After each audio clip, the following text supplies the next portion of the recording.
Subscriber আছে সবাইকে জানাই ঈদ মুবারক এবং ঈদের শুভেচ্ছা, সবাইকে জানাই ভালোবাসা। তো আমার এখানে আজকে ছাদ ঢালাই হইতেছে, আপনারা দেখতেছেন যে এখানে এখন বর্তমানে বাইবেডার মারতেছি আমরা। তো মিস্ত্রি সব বাইবেডার মারতেছে। আর আপনার আবহাওয়া আজকে বেশি খারাপ, জানি না কি অবস্থা হয়। এই যে মানুষে দেখেন মাল নিয়ে আসতেছে, তিনতলার উপরে মাথায় দিয়ে ঢালাই দিচ্ছি। ঢালাইটা মাদিকে দিয়ে দিছি, তো মাদি ঢালাই দিতেছে, অনেক কষ্ট করে এখানে আইবে।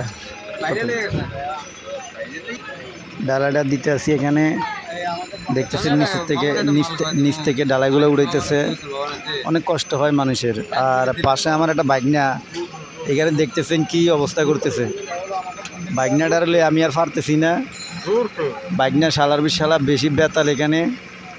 ওরা দেখ কী করবো, ওরা একদিন ফিটাবো, মনে করেন যে গাইস আপনারা আমাকে বলবেন, ওরা আমি এমনভাবে ফিটাবো, টাইম নিয়ে ফিটাবো। ওরা ফিটাইতে হইলে অনেক সময় নিয়ে ফিটাইতে হবে, কারণ ছেলেটা অনেক চালাক, তো ওরা টাইম দিয়ে ফিটাইতে হবে। টাইম দিয়ে না ফিটাইলে বারবার আমাকে ডিস্টার্ব করবে গাইস। তো ফিটামো ওরে, আপনারা আমাকে একটু সহযোগিতা করবেন।